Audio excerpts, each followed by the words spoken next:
안녕하세요. 결혼 생활 8년을 청산하고 다시 솔로로 돌아온 40대 여자입니다. 8년? 이렇게 보니 그 인간 같지도 않은 인간이랑 오래도 살았다는 생각이 드네요. 진작 그런 인간이란 걸 알았다면 8년은커녕 결혼조차도 하지 않았을 텐데요. 이제 와서 후회한다고 한들 없던 일이 되는 것도 아니고 이미 엎질러진 물이니 앞으로 남은 인생이나마 최선을 다해 살아가 보려고 합니다. 오늘 마지막으로 하소연을 좀 하고 말이죠. 그러면 길고도 긴 저의 이야기 들어보실래요? 저와 남편은 결혼한 지 8년이 된 부부였어요. 저흰 둘 다 아이를 원하지 않았습니다. 다행히 저희의 의견을 시댁과 친정에서 존중해주는 분위기였죠. 그렇기에 각자 회사 다니며 결혼 생활을 즐기고 있었습니다. 결혼한 지 8년이나 됐지만 크게 부딪히는 일 없이 화목한 가정을 꾸려나갔죠. 남편이 워낙 다정한 사람이라 거의 싸우는 일도 없었어요. 게다가 저보다 친정에서 더 신경을 써주는 사람이라 늘 남편에게 고마웠죠. 오늘 장모님 건강검진 가시는 날인 건 알지? 어? 그게 오늘이야? 어이구, 어떻게 그걸 잊냐. 당신 그럴 줄 알고 나 오늘 연차냈어. 내가 모시고 다녀올게. 정말? 고마워. 어떻게 그걸 잊을 수가 있지? 당신 아니었음 오늘 큰일 날 뻔했네. 바쁘다 보면 그럴 수도 있지. 장모님은 내가 잘 모시고 다녀올 테니까 당신은 출근이나 잘하세요. 이렇듯 남편은 제가 잊은 친정 일에도 발벗고 나서주었어요. 그런 남편의 모습에 결혼 하나는 정말 잘했다는 생각도 많이 했고요. 남편의 이중적인 모습에 속고 있다는 것은 꿈에도 모르고 말입니다. 그렇게 잘 지내던 어느 날 몸이 이상하다는 느낌이 계속 들더라고요. 덜컥 겁이 났어요. 혹시나 암 같은 큰 병은 아닌가 해서 말이죠. 걱정을 가득 안고 병원에 가보니 그곳에서 뜻밖의 이야기를 듣게 되었어요. 축하합니다. 임신입니다. 네, 임신이라고 하더라고요. 상상하지도 못한 임신이었죠. 피임기구도 제대로 쓰고 있을 뿐더러 가능성이 높은 날은 피했는데 그 희박한 가능성을 뚫고 생긴 아기였어요. 아기를 원한 적은 없었지만 축복이라는 생각이 들었어요. 정말 말도 안 되는 확률로 온 아기잖아요. 하늘에서 보내준 선물이라는 생각이 들만하죠. 바로 남편에게 임신 사실을 알렸습니다. 남편도 많이 놀라고 얼떨떨하겠지만 결국엔 기뻐할 거라 믿어 의심치 않았어요. 하지만 남편은 임신 소식을 듣자마자 화를 내더라고요. 뭐? 임신? 임신이래. 이게 무슨 일인가 몰라. 조심하기도 하고 나이도 많아서 그런 쪽으론 전혀 생각하지 못했는데. 무슨 여자가 날짜 계산도 제대로 못해서 이사다를 만드는 거야? 우리 아이는 같이 말자고 했었던 거 잊었어? 이제 어떻게 할 거야? 남편의 말을 듣고 있자니 섭섭한 마음이 확 들더라고요. 아무리 임신 계획이 전혀 없었던 상황이라고 한들 말이죠. 거기에다 저딴 식으로 대뜸 화를 내니 기분이 상하기도 했고요. 당신은 무슨 말을 그렇게 해? 내가 무슨 임신이 하고 싶어서 안달난 사람이야?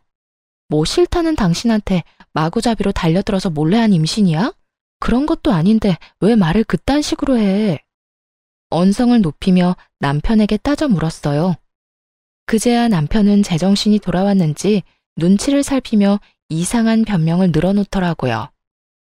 아니, 난 그런 뜻이 아니라 너무 놀라서 그랬지. 왜 사람이 너무 당황하고 놀라면 언성이 높아지잖아. 나도 모르게 너무 놀라서 그랬어. 당신 기분 많이 나빴지? 그런 뜻으로 한 말은 아니었어. 그러니까 오해하지 말고 기분 풀어. 오해?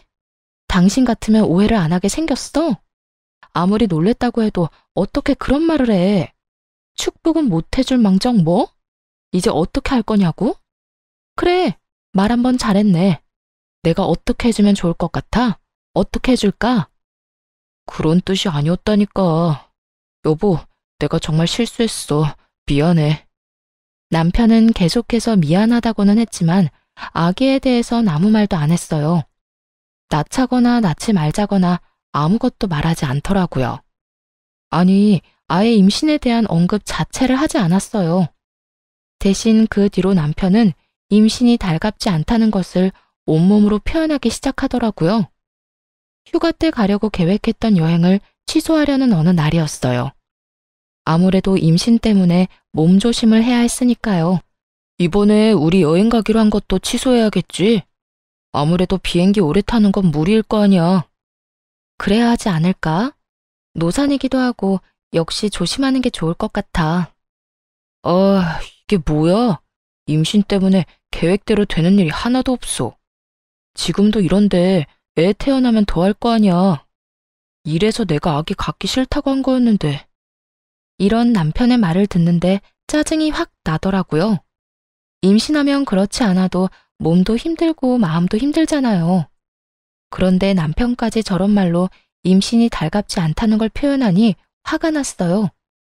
그래서 하고 싶은 말이 뭔데? 애를 낳자는 말이야, 낳지 말자는 말이야? 싫으면 지금 말해. 그렇게 말 빙빙 돌리지 말고. 안 그래도 힘든 사람 더 힘들게 하지 좀 마. 그간 남편에게 하고 싶었던 말을 쏟아냈습니다. 그렇게까지 화를 내니 남편은 한 발 물러서 또 눈치를 살피더군요.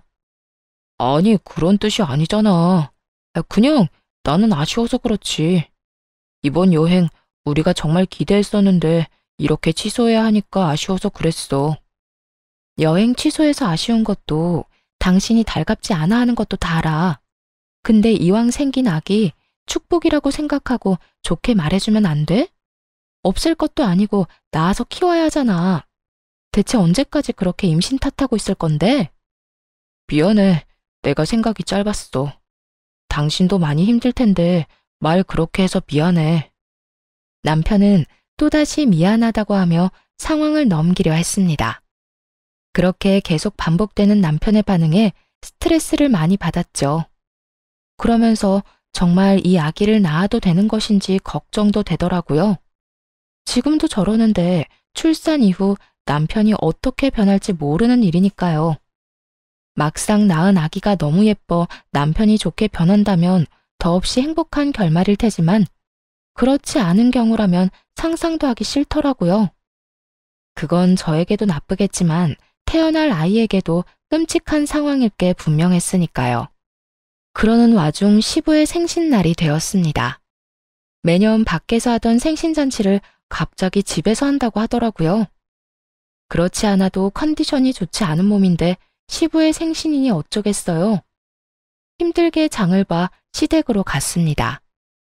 그날따라 남편의 회사 일로 시모는 볼일로 바빠 혼자 생신상을 준비했어요.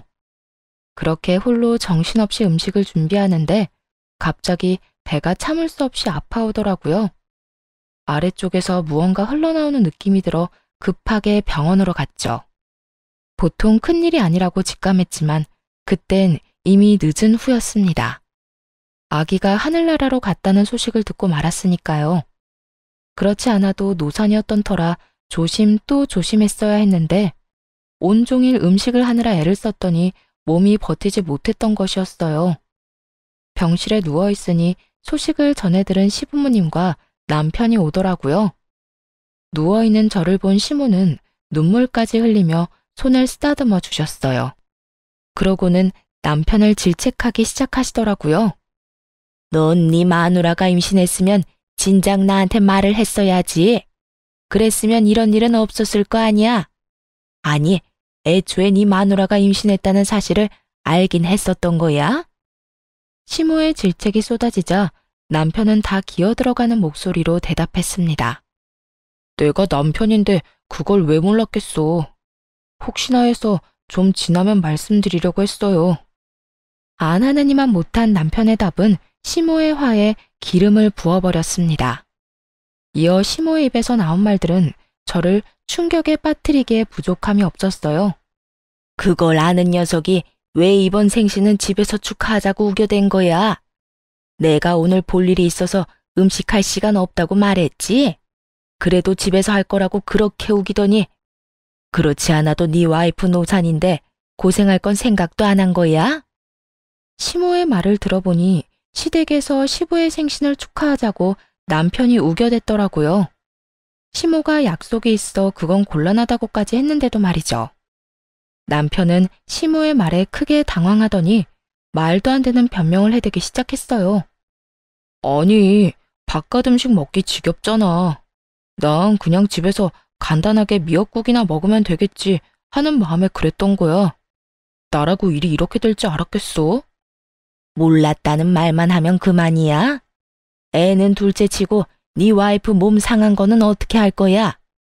나도 속상해. 나라고 마음 편한 줄 알아. 나도 정말 이렇게 될 줄은 몰랐다고. 남편은 일이 이렇게 될 줄 몰랐다고 계속해서 말했어요. 하지만 의심의 끈을 놓을 수가 없더라고요. 아무래도 제 몸에 무리가 가게 하기 위해 남편이 일부러 이딴 짓을 벌인 것 같았어요. 그렇지 않고서야 어떻게 설명할 수 있을까요? 갑자기 집에서 생신상을 준비하자느니 타이밍 좋게 회사에 급한 일이 생겼다느니 평소와 다른 행실이 의심스럽기 짝이 없었죠. 무엇보다 수상한 건 남편이 지나치게 제 눈치를 살핀다는 거였어요. 물론 유산을 했으니 눈치를 살피는 게 당연하긴 했죠. 그런데 눈빛이 뭔가 이상했습니다. 걱정과 우려가 섞인 눈빛이 아니라 초조함이 담긴 눈빛 같더군요. 마치 죄 지은 사람이 눈치를 살피는 것처럼요. 그렇게 남편에 대한 의심은 나날이 커졌습니다. 그리고 유산의 아픔에서도 쉽게 벗어나지 못하고 있었어요. 갑작스러운 임신과 그보다 더 갑작스러운 유산은 생각보다 큰 아픔으로 다가왔어요. 나이가 있어서 그런지 회복도 더디더라고요. 몸이 성치 않은데 마음도 힘든 상황이 이어지니 결국 회사를 그만두었습니다. 몸과 마음을 다스리는 데 집중해 보려고요. 그렇게 혼자 힘든 시간을 보내고 있는데 친정엄마가 여행을 제안하더라고요. 당시 엄마의 생신이 다가오고 있었는데 겸사겸사 다 함께 떠나자고 말이죠. 여보, 엄마가 엄마 생신 축하 겸 여행을 같이 가자는데 당신 시간 돼? 내가 이러고 있어서 엄마가 걱정되나 봐. 기분 전환이나 하고 오면 어떻겠냐고 하더라. 여행 가서 좋은 것도 보고 맛있는 것도 먹고 하면서. 여행? 좋지. 그렇지 않아도 당신 걱정되는데 다 같이 가면 좋겠네. 나도 회사에 말해서 휴가 쓸 테니까 장모님이랑 계획 세워봐. 4박 5일 정도면 되겠지? 그만큼이나 쉴 수 있어? 난 길어봤자 2박 3일 정도 생각했는데. 2박 3일이면 비행기에서 내려서 짐 풀자마자 다시 짐 싸서 돌아와야 해. 4박 5일은 돼야 좋은 거 보고 먹으면서 기분 전환을 하지. 회사에 미리 이야기하면 되니까 난 신경 쓰지 말고 당신 하고 싶은 대로 계획 짜. 경비도 신경 쓰지 말고 말이야. 계획 짜서 나한테 말만 하면 내가 다 예약할게. 남편은 하나부터 열까지 책임지겠다며 신경 써주려고 애를 썼습니다. 그런 남편의 모습을 보며 괜한 오해를 했나 하는 생각이 들더라고요. 또 몸과 마음이 워낙 힘드니 남편을 의심하는 데 에너지를 쏟기도 싫었고요. 여러 가지로 피곤했던 터라 애써 외면하고 싶은 마음도 있었던 것 같아요. 그렇게 여행 가는 날이 되었습니다. 그런데 당일 아침 남편이 곤란한 표정으로 이런 말을 하더군요. 여보, 어떻게 하지? 나 여행 같이 못 갈 것 같아. 오늘 회사에 중요한 미팅이 잡혀서 나도 참석해야 한다지 뭐야? 남편의 말을 듣자 절로 표정이 굳었습니다. 남편은 그런 제 얼굴을 보고는 자신의 휴대전화를 보이더라고요. 대리님, 오늘 오후에 급한 미팅이 잡혔어요. 아무래도 대리님 연차 다시 반납하시고 회사로 오셔야 할 것 같아요. 부장님께서 빨리 대리님께 연락하라고 하셨어요. 근 5년간 그 회사랑 거래했던 내역이랑 리스트 정리해서 보고서 올리라고요. 설마 벌써 비행기 타신 건 아니죠? 보시는 대로 빨리 연락 좀 주세요. 회사에서 온 연락은 한눈에 봐도 다급해 보이더라고요. 아쉽지만 그간 남편이 준비하던 일이 중요하다는 걸 알고 있었습니다. 그래서 더는 남편을 붙잡아두면 안 되겠다는 생각이 들었어요. 알겠어. 급한 일이라는데 어쩔 수 없지 뭐. 여행은 부모님이랑 다녀올 테니까 당신은 신경 쓰지 말고 회사 가봐. 아니야. 오후 미팅이라고 하니까 당신 공항에 데려다주고 가면 돼. 장모님이랑 장인어른은 따로 가신다고 했으니까 당신 혼자 가야 할 거 아니야. 그럴 시간이 돼? 보고서 작성도 해야 하잖아. 빨리 모셔다 드리고 회사 가서 하면 다 됩니다. 얼른 가자. 당신 가는 거 보고 일해야 일이 잘 될 것 같아서 그래. 남편은 한사코 공항까지 데려다 주겠다고 했어요. 그래서 하는 수 없이 남편의 배웅을 받으며 비행기에 올라탔습니다. 그렇게 좌석에 앉아 휴대전화를 꺼냈을 때였어요. 전원을 끄기 전에 남편에게 고맙다는 문자를 보내려고요. 그런데 마침 카톡이 하나 오더라고요. 저기요, 우리 집사람 지금 비행기 탔어. 4박 5일 동안 자유야. 어디야? 내가 지금 데리러 갈게. 남편에게서 온 연락이었어요. 미리 보기 내용을 보자마자 이게 무슨 말인가 싶어 카톡에 들어가 봤죠. 그 짧은 순간에 남편이 대화를 삭제했더라고요. 카톡을 보내고 난 후 바로 삭제를 하면 수신인 휴대전화에서도 삭제가 되잖아요. 바로 그 기능을 사용한 것이었어요. 남편이 아무리 재빨리 삭제를 했다고 한들 이미 두 눈으로 모든 걸 정확히 본 뒤였죠. 그렇게 남편이 외도를 저지르고 있다는 걸 확신하게 되었습니다. 더불어 오늘 회사에 급한 일이 있다고 거짓말하며 여행에서 빠진 이유도 알아버렸죠. 상간녀와 함께 좋은 시간을 보내기 위해서지 뭐겠어요. 모든 사실을 다 알게 되자 가장 친한 친구에게 재빠르게 전화를 걸었습니다. 그리고 대충 상황을 설명하며 흥신소를 통한 남편의 뒷조사를 부탁했습니다. 마음 같아서는 당장 비행기에서 내려 직접 그 추잡한 광경을 보고 싶었지만 그러면 부모님이 더 걱정을 하실 테니 차마 못하겠더라고요. 또 다른 곳으로 떠나 마음을 정리할 필요가 있기도 했고요. 그렇게 여행길에 올랐고 여행지에서 실시간으로 외도 증거들을 받아보았습니다. 그중 단연 충격적인 건 상간녀의 정체였는데요. 상간녀는 남편의 회사 신입 직원으로 남편보다 20살이나 어리더라고요. 그러니까 25살인 거죠. 두 사람이 만나기 시작한 건 반년 전쯤이라고 했습니다. 상간녀가 남편 회사에 들어오고 얼마 지나지 않았을 때였어요. 그땐 제가 임신을 하기 전이었거든요. 그제야 남편이 왜 그렇게까지 임신에 불만을 표현했는지 알겠더라고요. 남편은 하루라도 더 빨리 이혼을 해서 그 젊은 상간녀와 살고 싶었던 거죠. 그런데 제가 임신을 하고 출산까지 해버리면 큰 차질이 생길 게 분명하잖아요. 그래서 그렇게까지 싫어했던 것이었어요. 이로써 무리를 하게 해 유산으로 이끈 것이 남편의 계획이었음이 확실해졌습니다. 일단 좋은 풍경을 보고 맛있는 음식을 먹으며 이혼을 계획했어요. 특히 복수의 칼을 더욱더 날카롭게 갈 수 있도록 해준 건 두 사람의 대화였는데요. 그 대화를 듣고 있자니 정말 이가 바득바득 갈리더라고요. 그러면 오빠 와이프는 지금 여행 간 거야? 오빠는 이 분위기 좋은 곳에서 나랑 스테이크나 썰고 있는 줄도 모르고?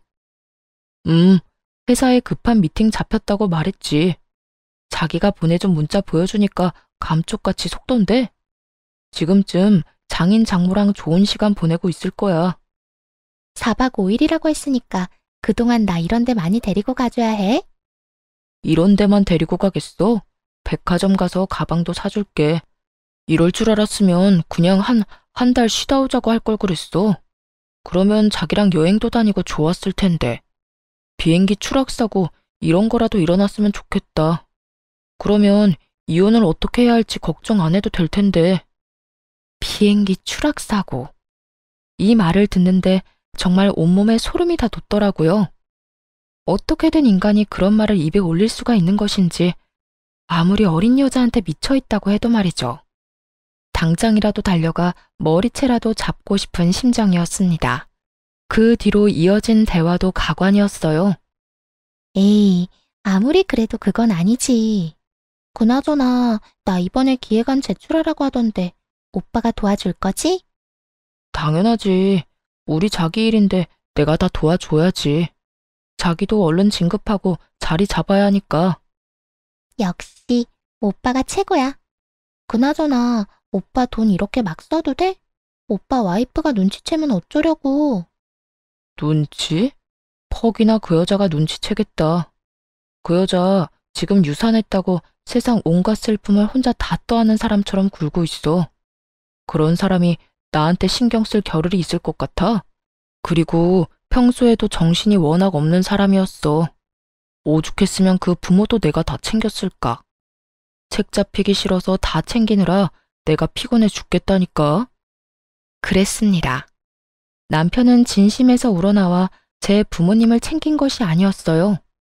본인이 외도나 저지르고 있으니 부모님을 이용하고 있었던 거더라고요. 의심에서 벗어나기 위한 하나의 수단으로 말이죠. 모든 사실을 알게 된 후 이를 갈며 여행지에서 돌아왔습니다. 그날 바로 상간녀의 본가와 상간녀가 만나는 남자에게 외도 증거를 다 보내버렸어요. 알아보니 상간녀는 결혼을 약속한 사람이 있는 상태더군요. 남편은 그런 사실을 모르고 있는 모양이었고요. 그러니까 상간녀가 남편과 그런 관계를 맺고 있었던 이유야 뻔하죠. 그저 빠른 진급과 편한 회사 생활을 위해 나이 많은 남편을 만난 거 아니겠어요? 상간녀의 예비 남편은 바로 회사를 찾아가 한바탕 난동을 부렸다고 합니다. 가지고 있는 모든 외도 증거를 주었으니 예상한 대로였죠. 그러자 두 사람이 집으로 찾아왔더라고요. 그게 누구긴 누구겠어요. 만신창이가 된 남편과 화장이 다 번져 몰골이 엉망이 된 상간녀였습니다. 당신 진짜 미쳤어? 그딴 짓을 왜 한 거야? 미치지 않고서야 왜 그런 걸 보내서 이 상황을 만드냐고. 그러게, 아줌마 진짜 미쳤어요? 미치려면 혼자 곱게 미칠 것이지 왜 남의 인생을 다 망쳐놓고 그래요? 미친 건 두 사람이지. 불륜이나 저지른 주제 어디서 감히 큰 소리야? 지금 무릎 꿇고 싹싹 빌어도 모자란 상황인 건 몰라? 내가 왜 무릎을 꿇어요? 뭘 잘못했다고? 아줌마 남편이 먼저 나한테 만나자고 했어요. 남편 하나 못 휘어잡은 주제에 누구한테 무릎을 꿇으라 말아야? 상간녀는 정신이 나가버린 사람처럼 악다구니를 써댔습니다. 그래서 눈 하나 깜짝 안 하고 그런 상간녀에게 겁을 주었죠. 야, 너 이제부터 말 한마디 한마디 잘 생각해서 하는 게 좋을 거야. 너 지금 결혼만 깨졌지? 과연 이게 마지막일 거라고 생각해? 네가 지금 어떻게 행동하냐에 따라서 네 미래가 달라질 거야. 나 시간 많거든?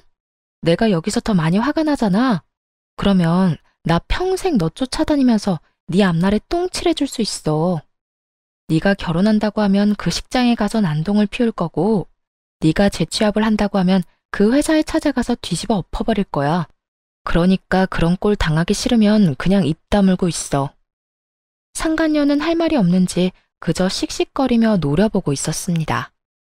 그런데 이번엔 남편 놈이 뚫린 입으로 말 같지도 않은 말을 해대기 시작하더군요. 틀린 말 한 게 하나 없는데 무슨 말을 그렇게까지 해? 무릎? 참 기가 막혀서. 당신이 가만히 있었다면 그깟 무릎 얼마든지 꿇어줬겠지. 그런데 당신이 그딴 짓을 벌이는 바람에 우리 두 사람 꼴이 우스워졌잖아. 당신 같으면 무릎을 꿇고 싶겠어? 도대체 왜 그런 짓을 한 거야?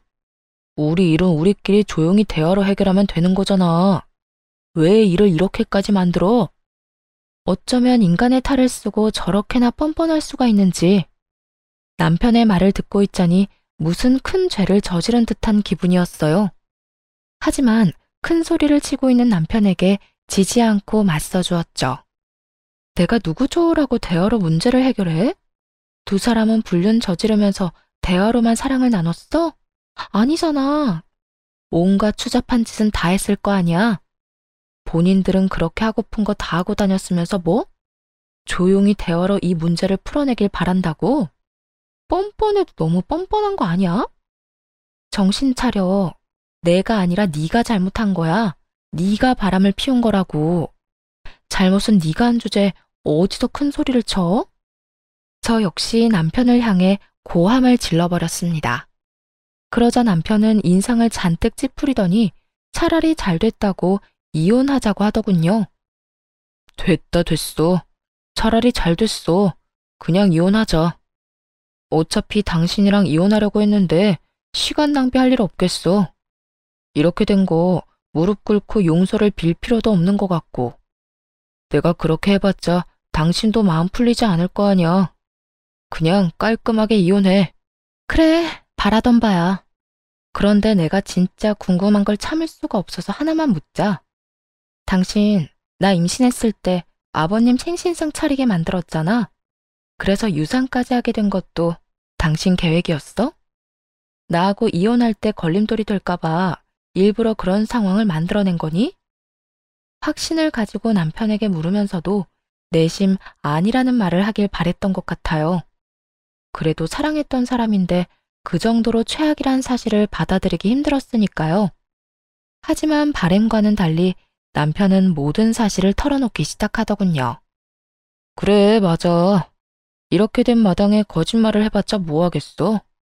당신이 생각한 대로 내가 다 계획한 거야. 당신이 무리를 하면 유산을 할 수도 있겠다고 생각해서 말이야.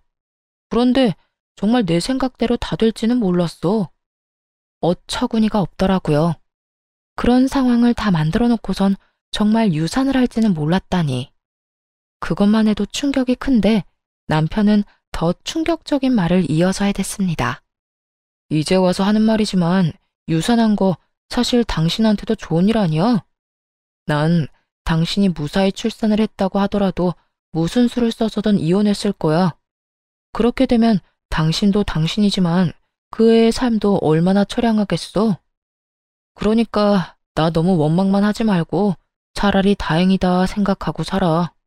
그게 당신한테도 좋으니까 말이야. 남편의 말을 들으니 정말 너무 화가 나 눈앞이 새하얗게 되더라고요. 그대로 바로 손에 들고 있던 커피를 남편의 얼굴에 부어버렸습니다. 그리고 이게 무슨 짓이냐고 고함을 지르는 남편에게 한마디 해주었어요. 이 인간 같지도 않은 쓰레기가 그걸 지금 말이라고 해? 다행, 네가 쓰레기라는 걸 지금이라도 알아서 다행스럽다 정말. 더는 얼굴 보고 있는 것도 구역질나니까 당장 꺼져. 저 여자 데리고 당장 내 눈앞에서 사라지라고. 나라고 다를 줄 알아? 나도 당신 얼굴 보면 구역질나. 다 늙어빠진 주제 성격만 더러워서는 바로 이혼할 준비나 해. 괜히 나한테 복수한다 치고 이혼 안 한다고 버티지 말고. 그래야 이 예쁘고 젊은 애랑 하루라도 빨리 결혼해서 살 거 아니야? 위자료는 얼마든지 줄 테니까 바로 도장이나 찍어. 알겠어? 남편은 끝까지 뻔뻔하게 나왔습니다. 그런데 그런 남편에게 상간녀가 대신 복수를 해주더라고요. 아저씨 미쳤어요? 내가 왜 아저씨랑 결혼을 해요? 앙칼진 상간녀의 말에 남편이 화들짝 놀라며 상간녀를 바라보더군요. 이런 반응을 예상도 못한 눈치였어요. 남편은 한치 의심도 하지 않았던 거죠. 20살이나 어린 상간녀가 자신을 진심으로 사랑한다고 말이에요. 그런 남편의 믿음을 상간녀가 산산조각 내기 시작했죠. 20살이나 늙은 유부남을 내가 정말 사랑했다고 믿은 거예요? 순진한 거야, 멍청한 거야. 아까 내 약혼자가 와서 사무실 뒤엎는 걸 봤잖아요. 그걸 보고도 내가 정말 아저씨를 사랑했다고 생각해요? 그러면 나하고는 왜 만난 거야? 날 사랑한다고 했잖아. 나랑 같이 살고 싶다며. 그 말을 다 믿었다니. 이제 보니 멍청한 거네. 난 그저 아저씨를 이용해서 회사 생활 좀 편하게 하려던 것뿐이라고요. 그런데 이제 아저씨를 더 만날 이유가 있을까요? 회사에서 잘리게 생겼고 더는 회사 다닐 일도 없을 텐데요. 결혼은 무슨? 다신 아저씨랑 만날 일은 없을 거예요. 어디서 주제도 모르고 나하고 결혼할 생각을 할 수가 있는지. 상간녀는 최선을 다해 열변을 토하며 진실을 말했어요. 막상 남편은 제대로 듣지 않고 있었지만요. 저런 모욕적인 말을 들으면서도 상간녀를 붙잡고 헛소리할 정도였으니까요. 자기야, 진짜 왜 그래? 지금 집사람이 보고 있어서 그래? 자기도 다 들었잖아. 나 이제 저 여자랑 곧 이혼해. 그러면 자기랑 행복하게 살 수 있다고. 남편은 제가 아니라 상간녀에게 무릎을 꿇고 울고불고 매달리고 있었습니다. 하지만 상간녀는 그런 남편의 손을 가차없이 뿌리쳐버리더군요. 아, 진짜. 구질구질하게 왜 이래? 말귀를 못 알아먹어요? 난 평생 노인네 뒷바라지나 하면서 살 생각 전혀 없다고요. 그러니까 아저씨도 꿈 깨세요. 상간녀는 한결같이 냉정한 모습으로 남편을 대했어요. 그런 상간녀의 모습에 남편은 드디어 현실을 자각한 듯 원망을 쏟아내더라고요. 다 진심인 거야? 네가 어떻게 나한테 이럴 수가 있어? 어떻게 나한테 이럴 수가 있냐고. 내가 너한테 지금까지 뭘 해줬는데? 누가 해달라고 했나? 다 자기가 해주고 싶어서 했으면서 이제 와서 왜 저래? 상간녀는 절망을 쏟아내는 남편이 지긋지긋하다는 듯 굴었습니다. 더 이상 듣고 있고 싶지 않았어요. 그대로 그 꼴값을 떠는 인간들을 집에서 내쫓아 버렸습니다. 두 사람은 한참을 현관문 앞에서 다툰다 싶더니 경비분의 손에 쫓겨났습니다. 워낙 시끄러워서 다른 주민이 신고라도 했던 거겠죠. 그 후 이혼 소송과 상간녀 소송까지 진행해 모두 승소를 했습니다. 덕분에 위자료를 받고 이혼할 수 있었어요. 상간녀는 끝까지 미안하다는 말 한마디 없었습니다. 중간에 남편이 설득을 어떻게 한 것인지 다시 사이가 좋아졌더라고요.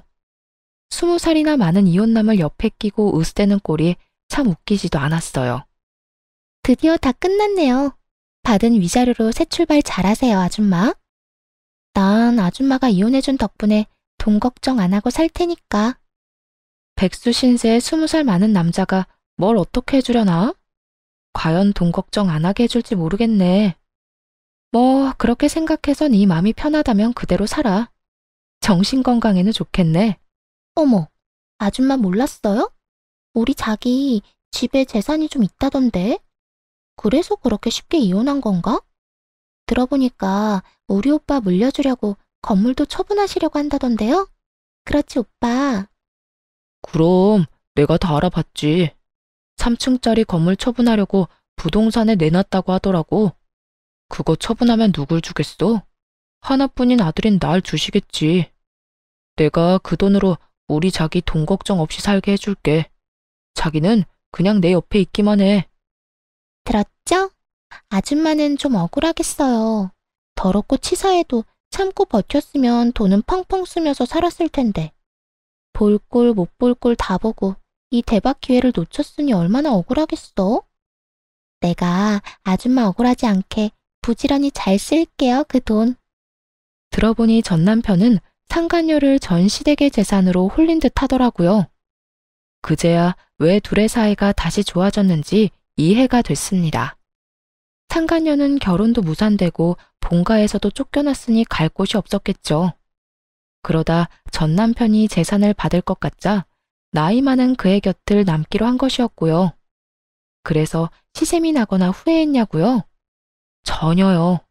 억만금을 준다고 해도 저 남자와는 더 살 생각이 없었습니다. 또 시부모님은 저딴 인간에게 재산을 물려주실 분들이 아니라고 확신했어요. 그래서 별로 약이 오르지도 않더군요. 그리고 만에 하나 그 돈을 물려받는다고 쳐도요. 저렇게 이루어진 가정이 평탄할 리 없지 않겠어요? 마음대로 해라. 그런데 있잖니. 세상 모든 것이 네 뜻대로 흘러가진 않을 거야. 그 돈이 정말 네 손으로 들어오게 될지는 난 잘 모르겠다. 그래도 넌 그렇게 믿고 살아. 그래야 네 말대로 노인네 뒷바라지할 의욕이라도 생길 테니까. 그렇게 말한 후 홀로 돌아와 그 두 사람을 잊고 살려고 노력했어요. 그런데 3개월이 지난 어느 날 전 시부모님이 찾아왔더라고요. 아가, 잘 지냈니? 우리가 이제야 너희가 왜 이혼을 했는지 자세히 알게 되었어. 그동안 얼마나 마음고생을 했니? 전 시모는 이제야 모든 사실을 알았다며 눈물을 글썽이고는 손을 잡아주었습니다. 자세한 내막을 알려봤자 뭐하겠나 하는 생각에 연락도 하지 않았는데 어떻게 알고 온 건지 궁금해지더라고요. 저야 뭐 늘 똑같아요. 그런데 어떻게 그걸 아셨어요? 저의 물음에 전시모와 전시부는 한숨을 크게 내쉬었어요. 그러곤 잡은 손에 힘을 주며 말을 시작하더군요. 어떻게 알긴? 그 녀석이 그 여자애를 집으로 데리고 왔더구나. 와서 한다는 말이 얼마나 기가 막히던지. 뭐라고 하던가요? 저한테는 결혼할 거라고 하던데. 그래, 결혼할 거니까 우리 보고 돈을 좀 달라고 하더구나. 우리가 건물 처분한 건 어떻게 알고 찾아와서 돈을 달라고 하는 건지. 내 자식이지만 정말 이해가 안 되더구나. 그 젊은 여자애가 뭐가 모자라서 40이 넘은 아저씨 옆에 붙어 있겠어?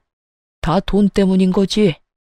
그 녀석도 그걸 알긴 아는 모양인지 돈 내놓으라고 어린애처럼 떼를 쓰는데 할 수만 있다면 뱃속에 다시 넣고 싶은 심정이었어. 역시나 전 남편은 발이 빨랐습니다. 전 시부모님이 건물을 처분했다는 소식을 듣자마자 상간녀와 함께 찾아왔대요.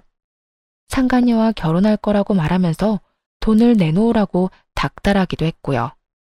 두 분은 크게 실망하신 듯 했어요. 아들이 외도로 이혼당했다는 것만으로도 충격이 큰데 돈까지 내놓으라 하니까요. 그러셨구나. 많이 놀라셨겠어요. 놀라기만 했겠어? 나는 물론이고 네 시아버지까지 화가 머리끝까지 나서 쫓아내버렸다. 앞으로 우리가 죽었다는 소식이 들려도 찾아오지 말라고 했어. 너 같은 놈한테 줄 돈은 땡전 한 푼도 없으니까 말이다. 전 시모는 격양된 목소리로 이렇게 말하더니 무언가를 손에 쥐어주었습니다. 그건 바로 준비해오신 통장이었어요. 이게 뭐예요? 이거 네 거야. 언젠간 너희 부부한테 물려주려고 모았던 돈이랑 건물 처분한 돈 조금 넣었다. 깜짝 놀라 통장을 열어보았습니다. 그곳엔 예상보다 큰 금액이 찍혀 있더라고요. 다시 통장을 돌려드리며 차마 받을 수 없다고 했죠. 그런데도 전 시모는 다시 통장을 주며 받으라고 하시더라고요. 어머님, 이거 너무 많아요. 저 위자료도 받았고 이렇게 큰 돈은 필요 없어요. 필요 없기는 내 아들놈 때문에 유산이라는 아픔도 겪었지 않니? 또 그런 꼴까지 보고 이혼하게 됐는데 그까짓 위자료로 되겠어?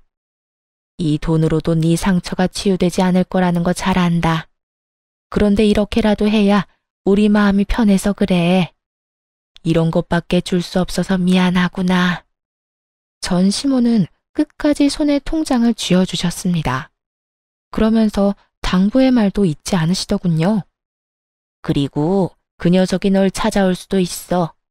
그 여자애는 물려받을 돈이 없다고 생각되면 바로 그 녀석 버리고 도망갈 거야. 너도 봤으니 다 알겠지만 말이다. 그러면 그 녀석이 어딜 가겠어? 우리한테는 쫓겨나고 영까지 끊겼으니 널 찾아오지 않겠어? 만에 하나라도 널 찾아오거든 소금이나 뿌리고 쫓아내버려. 다신 찾아오지 말라고 말하면서 말이야. 전 시모는 끝까지 저의 편에 서서 저를 위한 말을 해준 후 돌아갔어요. 시간이 흐른 뒤 역시나 전 시모의 말처럼 전 남편 놈이 절 찾아왔더라고요. 이혼하자고 할 때는 그렇게나 뻔뻔하고 당당한 모습이더니 이번엔 잔뜩 불쌍한 척을 하며 앞에 서 있더군요. 여보, 오랜만이야. 여보 좋아한다. 너랑 나 이혼한 지가 언젠데 여보래? 그리고 왜 찾아왔어? 우리 다시는 보지 않기로 암묵적으로 약속한 거 아니었어? 상간녀랑 행복하게 살 테니 빨리 이혼하자고 한 사람이 당신이란 걸 잊었어? 아직도 그 일을 마음에 두고 있는 거야? 그게 언제적 일인데. 나 그 여자애랑 끝냈어. 막상 이혼하고 나니까 당신이 그리워서 안 되겠더라고. 그래서 끝내버렸어.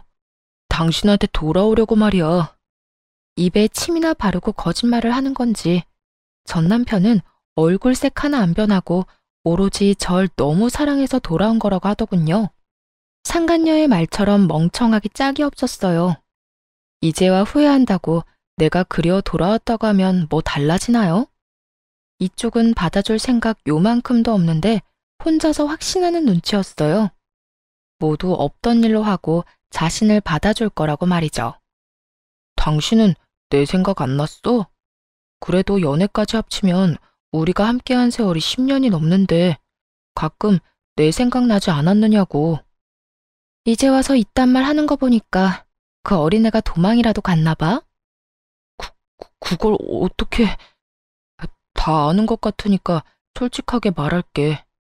그 애 그냥 도망가 버렸어. 내가 받을 재산 없고 부모님하고 연도 끊기니까 알아채고 바로 도망치더라. 정말 뒤도 한번 돌아보지 않더라고. 내가 이때껏 쓴 돈이 얼만데 정말 나쁘지 않아? 진짜 이런저런 일 다 겪으면서 느낀 건데 당신만한 여자가 없더라고. 당신처럼 나랑 잘 맞고 나를 잘 이해해주는 사람이 없었어. 그래서 하는 말인데 나랑 다시 시작하면 안 될까? 전 남편은 어느새 뻔뻔한 모습으로 돌아와 다시 시작하자는 말을 했어요. 그래서 어떻게 했냐고요? 그런 남편의 얼굴에 손에 쥐고 있던 굵은 소금을 뿌려주며 이렇게 말했죠. 이거나 먹고 떨어져. 어디서 꼴같았게 재결합을 우느네? 내가 미쳤어? 너 따위 놈이랑 다시 살게. 너 같은 거 돈 주면서 데리고 살라고 해도 싫다 이 말이야. 전 남편은 이런 반응을 예상하지 못했다는 듯 황당하단 눈빛으로 바라보더군요. 그러더니 이내 표정을 바꿔 본색을 드러내기 시작했어요. 그래, 그러면 돈이나 좀 내놔. 돈? 나한테 돈 맡겨놨어? 뭐 이리 당당하게 돈을 달래? 나 다 알고 있거든. 우리 부모님이 당신한테 돈 줬지? 내가 다 듣고 왔으니까 발뺌할 생각하지 마. 그거 원래 내가 다 받았어야 할 돈이야. 그러니까 그 돈 내놓으면 조용하게 가줄게. 뭐 이런 미친놈이 다 있나 싶었어요. 기껏 찾아와서 한다는 짓이 하소연과 돈 타령이라니. 이 와중에 미안하다는 말은 한마디도 하지 않고 말이죠. 너 미쳤니? 내가 그 돈을 줄 것 같아? 정신 좀 차려라. 이 돈 정당하게 내 손에 들어온 돈이야. 그런 돈을 내가 왜 당신을 줘? 당신 같으면 주겠어? 정당? 정당 같은 소리 하네. 전부 우리 부모님 돈인데 남인 당신이 그 돈을 왜 받아? 그거 내가 소송 걸면 다 나한테로 돌아오게 되어 있어. 그러니까 그때 가서 후회하지 말고 지금 내놔. 지금 나한테 주면 그 돈의 절반은 당신 줄게. 예정을 생각해서 말이야. 아, 그러셔? 그러면 당신이 말한 대로 소송 걸어. 걸면 되겠네. 그렇게 깔끔한 방법을 두고 왜 여기 와서 이 난리야? 피차 얼굴 보기도 싫은 사이에 이러고 있지 말고 가서 변호사나 선임해. 그래야 이 아까운 돈 한 푼이라도 받아갈 거 아니야. 전 남편에게 한마디도 지지 않고 맞섰습니다. 그러자 전 남편은 할 말이 없었는지 난동을 피우더라고요. 야, 얼른 돈 못 내놔? 돈 줄 때까지 여기서 안 나갈 거니까 그런 줄 알아. 잘 됐네. 그렇지 않아도 갈 곳도 없었는데 계속 여기서 지내면서 돈 받아가면 되겠어. 내 꼴 보기 싫다고 했지? 그런데 어떻게 하냐? 난 당신한테 돈 받을 때까지 안 나갈 건데. 기어이 전 남편은 바닥에 드러누워 눈을 감아버렸습니다. 그런 전 남편의 모습을 보며 끝까지 진상이다 싶었어요. 결국 경찰서에 신고를 해버렸고 전 남편은 경찰의 손에 의해 쫓겨나게 되었죠. 그런데 그게 끝이 아니었습니다. 이번에는 상간녀에게 연락이 다 왔더라고요. 전 남편을 제발 좀 데리고 가라고 말이에요. 쫓겨난 전 남편이 이쪽으로 오는 대신 상간녀를 찾아가 진상을 부려댔나 봐요. 아줌마 남편 좀 데리고 가세요. 혼자 사는 거 힘들 텐데 저 남자라도 데리고 가서 살라고요. 내가 미쳤니? 너도 싫은 남자 나라고 좋겠어? 그러지 말고 잘 데리고 살아. 너 좋다고 그렇게까지 매달리는 남자 살면서 찾기 힘들다. 그러니까 네 운명이라 생각하고 잘 데리고 살아봐. 내가 미쳤어요? 그때야 받을 재산이라도 있다고 하니 한번 같이 살아볼까 했던 거지. 지금은 아무것도 없는 늙은 노인네 뭐 득될 게 있다고 데리고 살아요? 그러니까 그런 노인네를 나라고 데리고 살고 싶을 것 같아? 그리고 너 내가 한 말 잊었어? 여기서 더 열받게 하면 너 쫓아다니면서 네 인생에 똥칠한다는 말. 앞으로 펼쳐진 게 꽃길은 아니더라도 똥밭은 아니어야 하지 않겠니? 다신 나한테 연락하지 마라. 그리고 너 좋다고 찾아간 남자는 네가 해결해. 그 뒤로 겁이 나긴 했는지 상간녀에게서 연락 오는 일이 더는 없었어요. 그리고 반가운 소식을 하나 전해 들었는데요. 전 남편이 얼마나 끈질기게 상간녀를 찾아가 난동을 부렸는지는 몰라도 결국 구치소에 갇힌 신세가 되었다고 합니다. 그 이후의 소식은 들리지 않았고 저는 제 삶을 살고 있는 중입니다. 요즘은 시골로 내려와 정착해 살고 있는데요. 귀농해서 농사 짓는 게 적성에 딱 맞는 것 같아요. 작은 텃밭을 꾸리는 일이 참 재미있더라고요.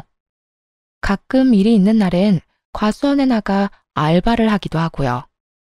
여러 가지 소일거리를 하면서 블로그에 글을 쓰는 일도 하고 있습니다.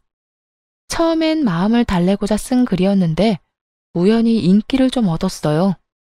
요즘엔 시골 생활을 하며 느낀 점을 쓰곤 해요. 그 덕에 여러 협찬이 들어오기도 하고 작지만 수익도 생겼습니다. 큰 돈을 버는 것은 아니지만 어차피 생활할 만큼의 돈은 있으니까요. 지금 생활이 만족스러워 한동안은 더 이렇게 지내보려고 해요. 처음에 시골로 간다는 소식을 전했을 때 부모님이 걱정을 많이 하셨거든요. 그런데 요즘은 이런 말씀을 하시더라고요. 사실 너 시골 간다고 했을 때 내심 걱정 많이 했어. 아무도 없는 곳에 혼자 내려보내도 되는 건가? 저러다 이상한 생각하는 건 아닌가 해서 말이야. 그랬어? 미안해, 걱정 끼쳐서. 미안하긴. 그런데 지금 보니까 너도 살아보려고 갔다는 생각이 들어. 아니, 이곳이 널 살렸다는 생각이 들어. 너 여기 와서 표정도 더 밝아졌고 많이 웃기도 하고 하여튼 여러모로 좋아졌어. 딸, 엄마는 우리 딸이 혹시나 그런 일 때문에 무너지면 어떻게 하나 걱정했어. 그런데 이렇게 보란듯이 일어나줘서 고마워. 요즘 우리 딸 너무 보기 좋다. 엄마에게 보기 좋다는 말을 듣는데 비로소 행복하다는 것이 느껴지더라고요. 사실 엄마의 말처럼 처음에는 죽지 못해 살려고 이곳에 오는 결정을 했거든요. 전 남편과의 이혼이 후회스러운 것은 절대 아니었고요. 그저 전 남편과 함께했던 시간을 낭비했다는 생각에 너무 한탄스럽더라고요. 앞으로 가야 할 길을 잃은 기분이기도 했고요. 하지만 지금은 행복을 느끼네요. 우연히 들어선 이 길에서 잘 살아보고자 여러 노력을 한 덕분이겠죠? 돌이켜보면 행복 참 별거 아닌데 그땐 왜 그렇게 멀어 보였나 모르겠습니다. 어쨌든 앞으로도 이렇게만 잘 살아보려고요. 긴 사연 함께 해주셔서 감사합니다.